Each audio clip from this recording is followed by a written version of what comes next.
മഴതോരും മുൻപയുടെ വരാൻ പോകുന്ന കഥയിലേക്ക് എല്ലാവർക്കും സ്വാഗതം.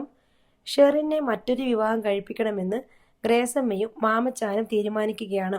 പിന്നീട് മാമച്ചാനും ഗ്രേസമ്മയും ഔതക്കുട്ടിയും അലീനയും ചേർന്ന് ടോണിയുടെ വീട്ടിൽ ചെല്ലുകയും ടോണിയുടെ അമ്മയോട് രണ്ടുപേരുടെ വിവാഹബന്ധം നിയമപരമായി വേർപെടുത്തണമെന്നും അവർക്ക് രണ്ടുപേർക്കും മറ്റൊരു വിവാഹം കഴിക്കണമെന്നും പറയുകയാണ്. എന്നാൽ ടോണിയുടെ അമ്മ ടോണിക്ക് മറ്റൊരു ജീവിതമില്ലെന്നും അവൻ കുടിച്ച് ഛർദ്ദിച്ച് ഇപ്പോൾ ഹോസ്പിറ്റലിൽ അഡ്മിറ്റാണെന്നും അവരെ അറിയിക്കുകയാണ്. ഇത്രയുമാണ് കഴിഞ്ഞ കഥയിൽ നമ്മൾ കേട്ടത്. അടുത്ത കഥയിലേക്ക് പോകുന്നതിന് മുൻപായി ചാനൽ ഇതുവരെ സബ്സ്ക്രൈബ് ചെയ്യാത്തവരുണ്ടെങ്കിൽ സബ്സ്ക്രൈബ് ചെയ്യാനും ലൈക്ക് ചെയ്യാനും കമൻറ്റ് ചെയ്യാനും മറക്കരുത്.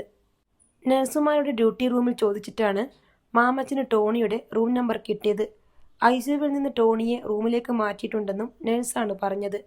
ഔതക്കുട്ടിച്ചാൻ ടോണിയുടെ റൂമിലേക്ക് ചെല്ലാൻ വിമുഖത പ്രകടിപ്പിച്ചു. അവൻ എന്നെ കാണുന്നത് ജഗത്താൻ കുരിശു കാണുന്നത് പോലെയായിരിക്കും. മൂവാറ്റുപുഴ വെച്ച് അവൻ്റെ അമ്മ എന്നെ തല്ലിയില്ലെന്നേ ഉള്ളൂ. ഞാനാണല്ലോ അവരുടെ എല്ലാം മുൻപിൽ കുറ്റക്കാരൻ. ഔതക്കുട്ടിച്ചാൻ വരണമെന്നില്ല. ഞങ്ങൾ റൂമിൽ കയറി കണ്ടിട്ട് വരാം, മാമച്ചൻ പറഞ്ഞു. ഔതക്കുട്ടിച്ചാൻ ആശുപത്രിയുടെ ഇടനാഴിയിൽ കിടന്ന ഒരു നിര കസേരകളിൽ ഒന്നിൽ ഇരുന്നു. ടോണിയുടെ റൂമിൻ്റെ വാതിൽ അടഞ്ഞു കിടക്കുകയായിരുന്നു. അലീന വാതിലിൽ മുട്ടി. 20-22 വയസ്സ് മാത്രം പ്രായമുള്ള ഒരു യുവാവാണ് വാതിൽ തുറന്നത്. അലീനയെയും മാമച്ചനെയും ഗ്രേസമ്മയെയും അവൻ ചോദ്യഭാവത്തിൽ നോക്കി. അവർക്ക് റൂം മാറിപ്പോയതായിരിക്കുമെന്ന് അവൻ വിചാരിച്ചു. ആരെ കാണാനാ? ടോണിയുടെ റൂമല്ലേ ഇത്? മാമച്ചൻ തിരുക്കി. അതെ, അവൻ വിസ്മയം പൂണ്ടു. അകത്തേക്ക് വരാമല്ലോ അല്ലേ? മാമച്ചനും ഗ്രേസമ്മയും അലീനയും റൂമിലേക്ക് കയറുമ്പോൾ അവൻ ഒതുങ്ങിക്കൊടുത്തു. ടോണി കട്ടിൽ ക്രോസിൽ തലയണ വെച്ച് ചാരിക്കിടപ്പുണ്ടായിരുന്നു. മാമച്ചൻ കിടക്കടുത്തേക്ക് ചെന്നു. അലീനയും ഗ്രേസമ്മയും മാമച്ചന്റെ പിന്നിലായി നിന്നു. കഴിഞ്ഞ വർഷം കണ്ടപ്പോഴുള്ളതിനേക്കാൾ ടോണി ക്ഷീണിതനും ദുർബലനുമാണെന്ന് അലീനയ്ക്ക് തോന്നി. പക്ഷേ കവിളൊക്കെ നീര് വന്നതുപോലെ ചീർത്തിരിക്കുന്നു. ഞങ്ങളെ ഓർമ്മയുണ്ടാവുമോന്നറിയില്ല. ഒരിക്കൽ ടോണിയുടെ വീട്ടിൽ വന്നിട്ടുണ്ട് ഞങ്ങൾ. മാമച്ചൻ പ്രതീക്ഷയോടെ ടോണിയെ നോക്കി. ഓ, നിങ്ങളാണോ ഇന്നലത്തേക്ക് വീട്ടിൽ ചെന്നത്? മമ്മി ഫോൺ വിളിച്ച് പറഞ്ഞിരുന്നു. ഷെറിൻ്റെ റിലേറ്റീവ്സ് അല്ലേ? ഇപ്പം ഞാൻ ഓർക്കുന്നുണ്ട്. അപ്പോൾ വിവരം അറിഞ്ഞു.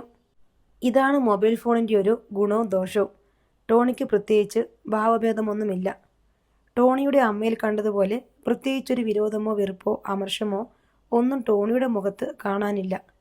ഇവിടെ ഇരിക്കാൻ സൗകര്യങ്ങൾ കുറവാ. വേണമെങ്കിൽ മറ്റേ ബെഡിലോട്ടിരിക്കാം. വൈസ്റ്റാൻഡർക്കുള്ളതാ. എൻ്റെ കസിനാ കേട്ടോ അത്. ടോണിയുടെ മുറിയിലുണ്ടായിരുന്ന യുവാവിനെ നോക്കിക്കൊണ്ട് പറഞ്ഞു. പപ്പയുടെ അനിയൻ്റെ മോൻ ആൽവിൻ. ഇപ്പോൾ എങ്ങനെയുണ്ട് ടോണിക്ക്? സുഖമായോ? മാമച്ചൻ ചോദിച്ചു.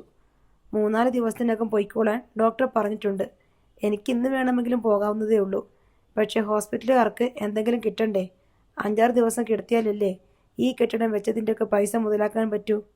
ഷെറിൻ്റെ ആരാണെന്നാ പറഞ്ഞത്? അന്ന് പറഞ്ഞതെല്ലാം മറന്നു. അങ്ങനെ എടുത്തു പറയാൻ പറ്റുന്ന ഒരു ബന്ധം ഇതുവരെ ഇല്ല എന്നുള്ളതാ സത്യം. Okay, that's not my business. ഷെറിന് ഇപ്പോൾ ഡിവോഴ്സ് കിട്ടണം അല്ലേ? മമ്മി ഫോൺ ചെയ്തപ്പോൾ പറഞ്ഞു. മാമച്ചനൊരു നാണക്കേട് തോന്നി. വഞ്ചിച്ചവള, ടോണി നിർവികാരതയോടെ പറഞ്ഞു. 1.5 വർഷം കൊണ്ട് എൻ്റെ ജീവിതം കുട്ടിച്ചോറാക്കിയവള. ഓർക്കുമ്പം എനിക്ക് കലി കയറുമായിരുന്നു. എന്തൊരു ചതിയാ എന്നോട് കാണിച്ചത്. പക്ഷേ ഇപ്പോഴെനിക്ക് വൈരാഗ്യമൊന്നുമില്ല കേട്ടോ. അവളോടുമില്ല, അവളുടെ വീട്ടുകാരോടുമില്ല. എല്ലാം ഞാൻ ബ്രാൻഡിയിലും ബിസ്കിലും കൊണ്ടിട്ട് ഉരുക്കിക്കളഞ്ഞു. പിന്നെ ആലോചിച്ചപ്പം എനിക്ക് തോന്നി അവളുടെ തെറ്റായിരിക്കണമെന്നില്ല. വീട്ടുകാരെല്ലാം കൂടി ഭീഷണിപ്പെടുത്തിയായിരിക്കും കല്യാണത്തിന് സമ്മതിപ്പിച്ചത്. വീട്ടുകാരെ കുറ്റം പറയാൻ പറ്റുമോ? പിഴച്ചു പറ്റ മകളെ ആരുടെയെങ്കിലും തലയിൽ പിടിച്ചു വയ്ക്കണ്ടേ? എന്നാലല്ലേ അവർക്ക് സമാധാനമുള്ളൂ. എൻ്റെ വിധി ഇതായി പോയെന്ന് സമാധാനിക്കോ ഞാനിപ്പം. മാമച്ചൻ മുറിയിലുണ്ടായിരുന്ന ഒരേയൊരു കസേര ടോണിയുടെ നേർക്ക് അടുപ്പിച്ചിട്ട് അതിലിരുന്നു. ടോണി, നിന്നെ ആരും മനഃപൂർവ്വം ചതിച്ചതൊന്നുമല്ല. ഷെറിനുമായിട്ട് ഞങ്ങൾക്ക് എന്താ ബന്ധമെന്ന് നീ ചോദിച്ചില്ലേ? എൻ്റെ മകനുമായി ഷെറിൻ്റെ കല്യാണം വരെ ഉറപ്പിച്ചിരുന്നതാ 6-7 വർഷം മുൻപ്. അവർ തമ്മിൽ ഇത്തിരി കൂടുതൽ അടുത്തുപോയി. അവൾ ഗർഭിണിയായിരിക്കുമ്പം എൻ്റെ മകൻ ഒരു ആക്സിഡൻറ്റിൽപ്പെട്ട് മരിച്ചുപോയി. ഷെറിൻ ആരെയും അറിയിക്കാതെ ആ പ്രഗ്നൻസി കണ്ടിന്യൂ ചെയ്തു. മരിച്ചുപോയ ആളിനോടുള്ള ഇഷ്ടക്കൂടുതൽ കൊണ്ടായിരിക്കും. അല്ലെങ്കിൽ ആളിൻ്റെ ജീവൻ നശിപ്പിച്ച് കളയാനുള്ള വിഷമം കൊണ്ടായിരിക്കും. വീട്ടുകാർ ആദ്യമൊന്നും ഇതറിയുന്നേയില്ല. അറിഞ്ഞപ്പോഴേക്കും വൈകിപ്പോയി. ഒടുവിൽ മാനക്കേട് ഒഴിവാക്കാൻ രഹസ്യപ്രസവം. വിവാഹം കഴിക്കാത്ത പെണ്ണിന് കുഞ്ഞിനെ വളർത്താൻ അവകാശമുണ്ടോ? കുഞ്ഞിനെ ഓർഫനേജിലാക്കി ടോണി പറഞ്ഞതുപോലെ നിർബന്ധിച്ചും ഭീഷണിപ്പെടുത്തിയുമൊക്കെയാണ് അവളെക്കൊണ്ട് വിവാഹത്തിന് സമ്മതിപ്പിച്ചത്. അതിനുശേഷം അവർ കുഞ്ഞിനെ മാറ്റിക്കളഞ്ഞു. കുഞ്ഞിനെ കാണാതായതോടെ അവളുടെ മനസ്സിന്റെ സമനില തെറ്റുകയും ചെയ്തു. ഇതൊക്കെയാണ് യാഥാർത്ഥ്യങ്ങൾ എന്നുവെച്ച് ടോണി ഇതെല്ലാം മനസ്സിലാക്കി സഹിക്കേണ്ടവനാണെന്നല്ല അർത്ഥം. ടോണിയോട് ചെയ്തത് അനീതിയാണ്, ക്ഷമിക്കാൻ പറ്റാത്ത തെറ്റാണ്, മാമച്ചൻ പറഞ്ഞു നിർത്തി. ടോണി ചുവരിന് നേർക്ക് കണ്ണു നട്ട് നിശബ്ദനായി അല്പനേരം കിടന്നു. എന്നിട്ട് ചോദിച്ചു, അവൾക്ക് അവളുടെ കുഞ്ഞിനെ കിട്ടിയോ? കിട്ടി, ഒരുപാട് അന്വേഷിച്ചു. ഞാനും അലീനയും അന്ന് നിങ്ങളുടെ വീട്ടിൽ ഞങ്ങളോടൊപ്പം വന്ന രേവതിക്കുട്ടിയുമൊക്കെ ആ അന്വേഷണത്തിൽ പങ്കെടുത്തവരാ. തിരുവനന്തപുരത്ത് പൊങ്ങുമൂട്ടിലെ ഒരു ഓർഫനേജിലായിരുന്നു ആദ്യം കുട്ടി. പിന്നീട് അവളെ കൽക്കട്ടയ്ക്ക് മാറ്റി. അപ്പോഴാണ് ഷെറിന് മാനസിക വിഭ്രാന്തി ഉണ്ടായത്. കുട്ടിയെ കൽക്കട്ടയ്ക്ക് അയച്ച വിവരം അവളിൽ നിന്ന് മറച്ചുവെച്ചു. പിന്നീട് കുട്ടിയെ കഴക്കൂട്ടത്തെ ഓർഫനേജിൽ കൊണ്ടുവന്നു. അവിടുന്ന് കൊല്ലത്തെ അനാഥാലയത്തിലേക്ക് മാറ്റി. അവിടെ വെച്ചാണ് ഞങ്ങൾ അവളെ തിരിച്ചറിയുന്നത്. ഞങ്ങളുടെ സന്തോഷം എത്രയാണെന്ന് പറഞ്ഞറിയിക്കാൻ വയ്യ. ആകെ 2 മക്കളെയുള്ളൂ ഞങ്ങൾക്ക്. മകൾ കന്യാസ്ത്രീയാകാൻ പോയി, മകൻ ജീവിച്ചിരിപ്പില്ല. അങ്ങനെ ഇരിക്കുമ്പോഴാ മകന്റെ കുഞ്ഞ് ഈ ഭൂമിയിലുണ്ടെന്ന് അറിയുന്നത്. ഞങ്ങളുടെ കയ്യിലിരുന്ന് കരിന്തിരി കത്തിക്കൊണ്ടിരുന്ന വിളക്ക് അണയാതെ അടുത്ത തലമുറയിലേക്ക് കൊണ്ടുപോകാൻ ഒരു കൊച്ചു മാലാക വന്നതുപോലെയാ ഞങ്ങൾക്ക്. ടോണി മാമച്ചന്റെ മുഖത്തേക്ക് നോക്കി മന്ദം തലയാട്ടി. മാമച്ചന്റെ ഭാഗം ശരിയാണെന്ന് അംഗീകരിക്കുന്ന പോലെയൊരു തലയാട്ടൽ. കൊച്ചിനെ കിട്ടിയപ്പം ഷെറിന്റെ മനോവിഷമമെല്ലാം മാറിയോ? എല്ലാം മാറി. അവൾക്കിപ്പം ഒരു കുഴപ്പവുമില്ല, ഗ്രേസമ്മ പറഞ്ഞു. അവൾക്ക് വേറെ കല്യാണാലോചന വല്ലതും ഉണ്ടോ? ഡിവേഴ്സ് വേണമെന്ന് പറഞ്ഞതുകൊണ്ട് ചോദിക്കുക. ഒന്നുമില്ല. ഉടനെ കല്യാണം നടത്താൻ വേണ്ടിയല്ല, ഒന്നിച്ച് ജീവിക്കുന്നില്ലെന്ന് തീരുമാനിച്ച സ്ഥിതിക്ക് പിരിയുന്നതല്ലേ നല്ലത്. ഉടനെ ഒരു കല്യാണം നടത്തിയാലും എനിക്ക് വിരോധമൊന്നുമില്ല, ടോണി ആത്മനിന്ദ കലർന്ന ചിരിയോടെ പറഞ്ഞു. ടോണിക്കും ഇനിയൊരു പുതിയ വിവാഹ ജീവിതം തുടങ്ങാവുന്നതേയുള്ളൂ. ടോണിക്ക് വാസ്തവത്തിൽ ഒരു കുറവുമില്ല. ചെറുപ്പമല്ലേ, ആദ്യത്തെ വിവാഹബന്ധം ഇങ്ങനെയൊക്കെയായിപ്പോയി. കഴിഞ്ഞതെല്ലാം വിട്ടുകളഞ്ഞിട്ട് ടോണി പുതുതായി എല്ലാം തുടങ്ങണം. അങ്ങനെ എത്രയോ പേര് ലോകത്ത് സന്തോഷമായി ജീവിക്കുന്നു. ഉണ്ടായിരിക്കും, ഇല്ലെന്നൊന്നും ഞാൻ പറയുന്നില്ല. ഒരു കപ്പൽ മുങ്ങുമ്പം കുറച്ചുപേർ എന്തായാലും രക്ഷപ്പെടും, കുറച്ചുപേർ മുങ്ങിച്ചാകും. എനിക്ക് മുങ്ങിച്ചാകാനാണ് വിധി. അങ്ങനെയൊന്നും പറയില്ലേ ടോണി. ടോണി മനസ്സ് വെച്ചാൽ ഇനി എന്തോന്ന് മനസ്സ്. അങ്ങൾ വിഷമിക്കണ്ട. പറ്റിയ ആളെ കിട്ടിയാൽ ഷെറിന്റെ കല്യാണം നടത്തിക്കോ. ഞാൻ ഒന്നിനും തടസ്സം നിൽക്കത്തില്ല. ഡിവേഴ്സിനൊക്കെ പോയ ചടങ്ങ, കേസ്, വക്കീല്, കുടുംബ കോടതി, അതിൻ്റെ ഒന്നും ആവശ്യം വരില്ല അങ്കിളെ. അതിനു മുൻപേ ഞാനങ്ങ് പോകും. പാസ്പോർട്ടും വിസയും ഒക്കെ കിട്ടിക്കഴിഞ്ഞു. എങ്ങോട്ടാ? കുവൈറ്റിലേക്കാ? ഗ്രേസമ്മ ചോദിച്ചു. ടോണി പൊട്ടിച്ചിരിച്ചു.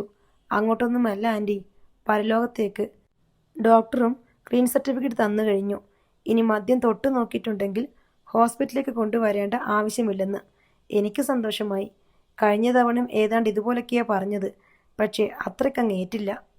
ടോണി, മാമച്ചൻ വല്ലായ്മയോട് വിളിച്ചു. ഉപദേശിക്കല്ലേ, വേറെ വല്ലതും പറയാനുണ്ടോ? ടോണിയുടെ സ്വരം പരുഷമായി. ഞങ്ങൾ വേറെ എന്തു പറയാനാ? എന്തായാലും എന്നെ നന്നാക്കാൻ വേണ്ടിയല്ലല്ലോ നിങ്ങൾ വന്നത്. വന്ന കാര്യം തടസ്സമൊന്നുമില്ലാതെ നടന്നോളും. അല്ലെങ്കിൽ വിവാഹമോചനം നടത്തിയ പെണ്ണിന് മാർക്കറ്റ് വില അല്പം കുറവാ. അതിനേക്കാൾ മാർക്കറ്റ് വിധവയ്ക്കാണെന്ന് അവളോട് പറഞ്ഞേക്ക്. മാമച്ചൻ വല്ലാതായി. അയാൾ കസേരയിൽ നിന്നും എഴുന്നേറ്റു. ഇനിയൊന്നും പറയാനില്ല. എന്നാൽ ഞങ്ങൾ ഇറങ്ങട്ടെ. ആയിക്കോട്ടെ, ടോണി പറഞ്ഞു. അലീന പോകാൻ നേരവും ടോണിയെ ഒന്ന് നോക്കി. വന്നു കയറിയപ്പോഴത്തെ ഭാവമല്ല, വിഷാദഗ്രസ്തനാണ്. അലീനയാണ് ഏറ്റവും ഒടുവിൽ മുറിവിട്ടിറങ്ങിയത്. അവൾക്കു പിന്നിൽ വാതിലടഞ്ഞു.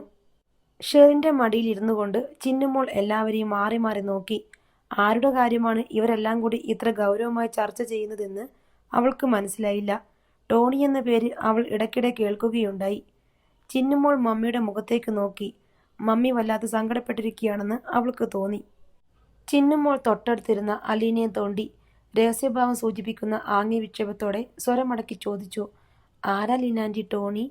അത് പിന്നെ അതൊരു അങ്കിളാ മോളെ. അലീന ചിന്നുമോളുടെ ചെവിയിൽ സ്വകാര്യം പോലെ പറഞ്ഞു. മമ്മിയുടെ ആരാ? കുഞ്ഞിനോട് എന്തു മറുപടി പറയും? അലീന ആലോചിച്ചു. മോളെ പറയാം, ഇത്തിരി കഴിയട്ടെ. നാളെ മാമച്ചനും ഗ്രേസമ്മയും രേവതിക്കുട്ടിയും എറണാകുളത്തേക്ക് തിരിച്ചു പോവുകയാണ്. ഇന്ന് പോകേണ്ടതായിരുന്നു. ഇടയ്ക്ക് മൂവാറ്റുപുഴയ്ക്ക് പോകേണ്ടി വന്നതുകൊണ്ട് മാത്രമാണ് യാത്ര നാളത്തേക്ക് നീട്ടിവെച്ചത്. ഞാൻ അവിടം വരെ ഒന്ന് പോയാലോ അപ്പച്ച? അതുവരെ വിഷാദം മോകിയായിരുന്ന ഷീറിൻ യാചനാസ്വരത്തിൽ ഔതക്കുട്ടിച്ചാനെ നോക്കി. ടോണിയുടെ വീട്ടിലോ? അല്ല, ഹോസ്പിറ്റലിൽ. നീ ചെന്ന് ചോദിച്ചാൽ അവൻ ബന്ധം പിരിഞ്ഞു തരാൻ തയ്യാറാകുമോ? അതിനുവേണ്ടിയല്ല. എനിക്ക് ബന്ധം പിരിയാൻ വേണ്ട, വേറെ കല്യാണവും വേണ്ട. എനിക്ക് ടോണിച്ചാനെ ഒന്ന് കണ്ടാൽ മതി. എന്തിനാ കാണണേ? അവൻ നിന്നെ ഉപേക്ഷിച്ചതല്ലേ? ഞാൻ കാരണമല്ലേ അപ്പച്ച ടോണിച്ചാൻ ഇങ്ങനെ കുടിച്ച് നശിക്കുന്നത്? എനിക്കൊന്ന് കാണണം, എന്നെ ഒന്ന് കൊണ്ടുപോണേ. നിന്നെ കല്ലിൽ വെച്ച് അരയ്ക്കാനുള്ള ദേഷ്യം കാണും അവർക്കെല്ലാം. ഇനി അങ്ങോട്ട് ചെന്ന് അവരുടെ വാലിരിക്കുന്നതോട് കേൾക്കണോ? കുട്ടിച്ചാൻ്റെ ദേഷ്യം വന്നു. റാണിയാൻറ്റി അവിടെ വരെ ഒന്ന് പോകുന്നത് നല്ലതാ വല്യപ്പച്ച, അലീന പറഞ്ഞു. മാമച്ചനും ഗ്രേസമ്മയും അലീനയോട് അനുകൂലിച്ചു. പോകുന്നുണ്ടെങ്കിൽ ഹോസ്പിറ്റൽ ചെന്ന് കാണുന്നതാ നല്ലത്, ഗ്രേസമ്മ പറഞ്ഞു. അങ്ങനെയാണെങ്കിൽ നാളെ തന്നെ പോകണം, ടോണി ഹോസ്പിറ്റലിൽ നിന്ന് ഡിസ്ചാർജ് ആവുന്നതിന് മുൻപേ, മാമച്ചൻ അഭിപ്രായപ്പെട്ടു. കുട്ടിച്ചാൻ മിണ്ടാതിരുന്നു. രാത്രി രേവതിക്കുട്ടിയും ഷെറിനും അലീനയുടെ മുറിയിലാണ് കിടന്നത്. അവിടെ മറ്റൊരു ചെറിയ കട്ടിൽ കൂടി പിടിച്ചിട്ട് അതിൽ ഷെറിനെയും ചിന്നുമോളെയും കിടത്തി. ചിന്നുമോൾ എഴുന്നേറ്റ് അലീനയും രേവതിക്കുട്ടിയും കിടന്നതിൻ്റെ നടുവിൽ വന്നു കിടന്നു. ഷെറിൻ അവളുടെ കിടക്കിൽ ചിന്താധീനയായി ഇരിക്കുന്നത് കണ്ട് അലീന ചോദിച്ചു, റാണിയാനിക്ക് എന്തു പറ്റി? വൈകുന്നേരം മുതൽ വലിയ വിഷമവും സങ്കടവുമാണല്ലോ. ഒന്നുമില്ലെന്ന് ഷെറിൻ ചുമൽ കൂപ്പി. ടോണിച്ചായൻ്റെ കാര്യം ഓർത്തിട്ടാണോ? ഷെറിൻ ഒന്നും മിണ്ടിയില്ല. അലീന എഴുന്നേറ്റ് അവളുടെ അരികെ ചെന്നിരുന്നു. എന്താ വിഷമെന്ന് എന്നോട് പറഞ്ഞൂടെ? ടോണിച്ചാൻ്റെ ജീവിതം ഇങ്ങനെയായി തീർന്നല്ലോ മോളെ. ഞാനല്ലേ അതിന് കാരണക്കാരി. ഞാൻ വിചാരിച്ചുകൊണ്ടിരുന്നത് എല്ലാം മറന്ന് ഇപ്പം നന്നായിട്ട് ജീവിക്കുന്നുണ്ടായിരിക്കുമെന്നാ. റാണിയാൻറ്റി പറഞ്ഞ ടോണിച്ചാൻ കേൾക്കുവോ? എന്നോടിപ്പം ഭയങ്കര ദേഷ്യമല്ലേ? മുൻപ് ഞങ്ങൾ ഒന്നിച്ചായിരുന്നപ്പം എനിക്കിഷ്ടമില്ലാത്തതൊന്നും ടോണിച്ചായൻ ചെയ്യത്തില്ലായിരുന്നു. റാണിയാൻറ്റിക്ക് ഒരുപാട് ഇഷ്ടമായിരുന്നു ടോണിച്ചായനെ. ആദ്യമൊക്കെ എനിക്ക് പേടിയായിരുന്നു. ഞാൻ വലിയൊരു തെറ്റ് ചെയ്തവളല്ലേ, അത് മറച്ചു വെച്ചോണ്ടല്ലേ കല്യാണം നടത്തിയത്. ഒരാളെ മനസ്സറിഞ്ഞുകൊണ്ട് ചതിക്കുന്നല്ലോ എന്നുള്ള വേദന ഒരു വശത്ത്, അതെന്തെങ്കിലും കണ്ടുപിടിക്കുമോ എന്നുള്ള ഭയം മറുവശത്ത്. ലോകത്ത് ഇനി ഒരിക്കലും ഒരു പുരുഷനെ സ്നേഹിക്കാൻ കഴിയില്ലെന്ന് വിചാരിച്ചിരുന്നവളാ ഞാൻ. പക്ഷേ ഒരാൾ നമ്മളെ ജീവൻ്റെ ജീവനായി കരുതി സ്നേഹിക്കുമ്പം നമ്മൾ എങ്ങനെ തിരിച്ച് സ്നേഹിക്കാതിരിക്കും? കുവൈറ്റിലായിരുന്നപ്പം നിങ്ങൾ രണ്ടുപേരും വളരെ സന്തോഷിച്ചാണ് ജീവിച്ചിരുന്നതെന്ന് ടോണിച്ചായൻ തന്നെ പറഞ്ഞിട്ടുണ്ട്. ഞങ്ങൾ മുൻപൊരിക്കൽ ടോണിച്ചായൻ്റെ വീട്ടിൽ ചെന്നപ്പം അലീന പറഞ്ഞു. കല്യാണം കഴിഞ്ഞ് അധികം വൈകാതെ എന്നെ അങ്ങ് കൊണ്ടുപോയല്ലോ. എനിക്കാണെങ്കിൽ ടോണിച്ചായൻ്റെ കൂടെ പോകാൻ മടിയായിരുന്നു. ഒന്നാമത് എൻ്റെ മോളെ വിട്ടിട്ട് കാണാമറത്തോട്ട് പോകാനുള്ള വിഷമം. രണ്ടാമത് ടോണിച്ചാൻ കള്ളത്തരമെല്ലാം മനസ്സിലാക്കിയിട്ട് അന്യനാട്ടിൽ വെച്ച് എന്നെ കൊന്നുകളയോ മറ്റോ ചെയ്താൽ ആരറിയാനാ എന്നുള്ള പേടി. പക്ഷെ ടോണിച്ചാൻ എന്നെ കൈവെള്ളയിലാണ് കൊണ്ടു നടന്നത്. ഒരവധി ദിവസം കിട്ടിയാൽ പാർക്ക്, ബീച്ച് അല്ലെങ്കിൽ ഷോപ്പിംഗ്. ആ ദിവസം മുഴുവൻ പുറത്തായിരിക്കും. 2-3 ദിവസം അടുപ്പിച്ച് കിട്ടിയാൽ എന്നെ എവിടെയെങ്കിലും ഉല്ലാസയാത്രയ്ക്ക് കൊണ്ടുപോകും.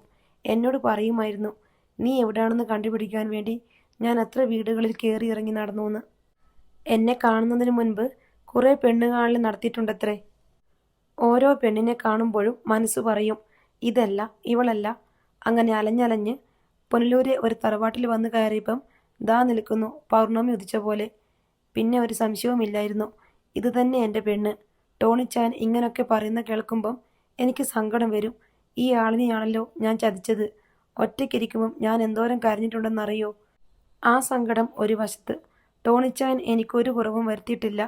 ഞാൻ നല്ല ഭക്ഷണം കഴിച്ച് വിലപിടിച്ച വസ്ത്രങ്ങൾ ധരിച്ച് ഒരു രാജകുമാരിയെ പോലെ സുഖിച്ച് സന്തോഷിച്ച് ജീവിക്കുമ്പം എൻ്റെ മോളെവിടെയാ? ഒരു അനാഥാലയത്തിൽ. അവൾക്കിന്ന് വിശപ്പകറ്റാൻ ഇത്തിരി കഞ്ഞി കിട്ടിയോ? അവളിട്ടിരിക്കുന്ന ഉടുപ്പ് കീറിത്തുന്നിയതാണോ? രാത്രിയിൽ കിടക്കുമ്പം അവളെ വാത്സല്യത്തോടെ കെട്ടിപ്പിടിക്കാൻ ഒരു കൈയില്ലാതെ, തണുപ്പ് മാറ്റാൻ ഒരു പുതപ്പില്ലാതെ അവൾ തണുത്ത് വിറയ്ക്കുന്നുണ്ടോ? അതൊക്കെ ഓർക്കുമ്പം ചങ്കു പൊട്ടും. അങ്ങനെ കാത്തുകാത്തിരുന്ന് നാട്ടിലെത്തിയപ്പോഴാ അവൾ ഓർഫനേജിൽ ഇല്ലെന്നറിഞ്ഞത്. ഞാൻ എങ്ങനെ സഹിക്കും? ജീവച്ചവം പോലെയാ ഞാൻ ടോണിച്ചാൻ്റെ കൂടെ കുവൈറ്റിലോട്ട് തിരിച്ചു പോയത്. മോളെ ഓർത്തിട്ട് എനിക്ക് ആദി പെരുകി. അവൾ ജീവനോടെയുണ്ടോ അതോ എല്ലാവരും കൂടെ കൊന്നു കളഞ്ഞോ? ഊണില്ല, ഉറക്കമില്ല, സന്തോഷമില്ല. അങ്ങനെയാ ടോണിച്ചാന് സംശയം തോന്നിയത്. ഗദ്ഗതം കൊണ്ട് ഷെറിന് തുടരാൻ കഴിഞ്ഞില്ല. അവൾ പുതപ്പെടുത്ത് നിറഞ്ഞു തുളുമ്പിയ കണ്ണുകളും മുഖവും തുടച്ചു. പുതപ്പ് കവിളത്ത് അമർത്തിപ്പിടിച്ചുകൊണ്ട് അല്പനേരം ഇരുന്നു. ടോണിച്ചായൻ എന്നെ ഉപേക്ഷിച്ചെങ്കിൽ അതെൻ്റെ കുറ്റം കൊണ്ടല്ലേ? എന്നെ കൊന്നുകളഞ്ഞില്ലല്ലോ. എൻ്റെ മോളെ തിരിച്ചു കിട്ടിയ ശേഷം ഞാൻ എന്നും പ്രാർത്ഥിക്കുന്നുണ്ട് ടോണിച്ചായന് നല്ലൊരു ജീവിതം കിട്ടണേന്ന്. എന്നിട്ടിപ്പം സാരമില്ല റാണിയാൻറ്റി, ആ പ്രാർത്ഥനയുണ്ടല്ലോ, അത് മതി. എല്ലാം നന്നായിട്ട് വരും. അലീന ആശ്വാസവാക്കുകൾ ചൊരിഞ്ഞു. ദീനാമ്മ ആൽവിനെയും കൂട്ടി ക്യാൻറ്റീനിലേക്ക് പോവാൻ ഭാവിക്കുകയായിരുന്നു. ടോണിക്ക് കഴിക്കാനുള്ള ഊണ് കൊണ്ടുവന്ന് മൂടി വെച്ചിട്ടുണ്ട്. എടുത്തു തരണോ? ദീനാമ്മ ചോദിച്ചു. വേണ്ട, നിങ്ങൾ പോയി കഴിച്ചിട്ട് വാ, ടോണി പറഞ്ഞു. വാതിലിൽ ചെറുതായി തട്ടുന്ന ശബ്ദം കേൾക്കാമായിരുന്നു. ആൽവിൻ ചെന്ന് വാതിൽ തുറന്നു. സുന്ദരിയായ ഒരു യുവതി മുൻപിൽ. ആളെ മനസ്സിലാക്കാൻ ഒരു നിമിഷമെടുത്തു. ടോണിച്ചായൻ്റെ ഭാര്യ. അവൻ അമ്പരപ്പോടെ നിന്നു. ആരാ ആൽവിനെ? ദീനാമ്മ ബെഡിനരികെ നിന്ന് വിളിച്ചു ചോദിച്ചു. ആൽവിൻ വാതിലിന് മുന്നിൽ നിന്ന് മാറി. വാതിൽ കടന്നു വരുന്ന യുവതിയെ കണ്ട് ദീനാമ്മ ഒരു നിമിഷം സ്തംഭിച്ചു നിന്നു. ഷെറിനെ കണ്ടതും ടോണിയുടെ മുഖം മുറുകി.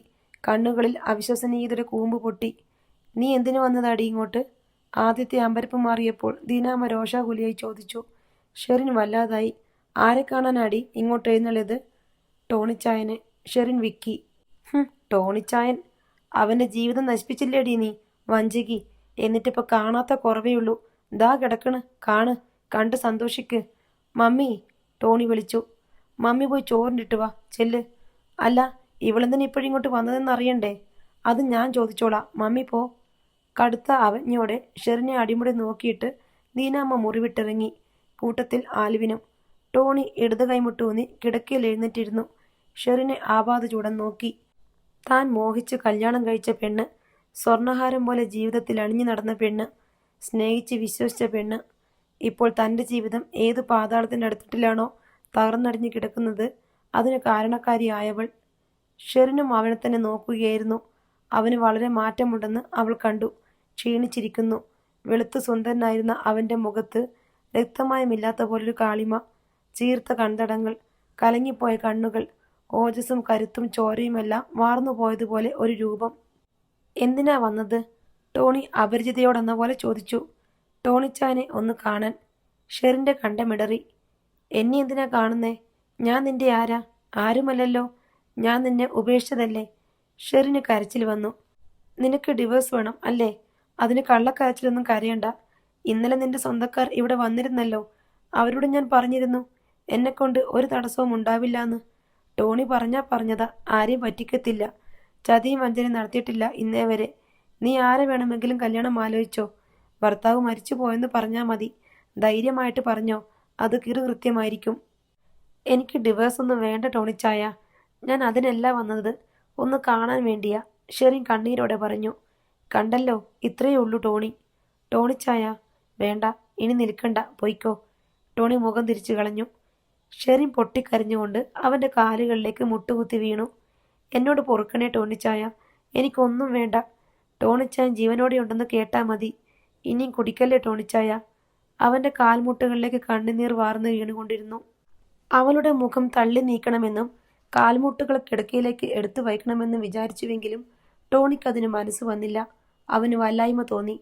തന്നോട് തന്നെ ഒരുതരം അവജ്ഞ, കുറച്ചിൽ. ഷെറിൻ ഏങ്ങലടിച്ചുകൊണ്ട് അവൻ്റെ കാൽമുട്ടുകളിൽ നിന്ന് മുഖമുയർത്തി. ഞാൻ സമ്മതിക്കില്ല ടോണിച്ചായ. ടോണിക്ക് ചിരി വന്നു. നിന്റെ സമ്മതം ആര് ചോദിച്ചു? ആർക്ക് വേണം അത്? ഇല്ല, ഞാൻ സമ്മതിക്കത്തില്ല. അവൾ നിഷേധാർത്ഥത്തെ തലയാട്ടിക്കൊണ്ട് വിതുമ്പിക്കരിഞ്ഞു. എഴുന്നേറ്റ് നിൽക്ക്, വെറുതെ ആളുകൾ കാണണ്ട, ടോണി ശാസനാസ്വരത്തിൽ പറഞ്ഞു. ഷെറിൻ എഴുന്നേറ്റ് നിന്നു. കണ്ണും മുഖവും തൂവാലുകൊണ്ട് തുടച്ചു. ടോണി 2-3 തവണ ദീർഘനിശ്വാസം എടുത്തു. ഷെറിൻ്റെ നേർക്ക് പാളി നോക്കി. താനും ഇവളും കൂടി 1.5 വർഷം ജീവിച്ച ജീവിതം, അതിൻ്റെ ചില നുറുങ്ങുകൾ അവൻ്റെ സ്മരണയിലെത്തി.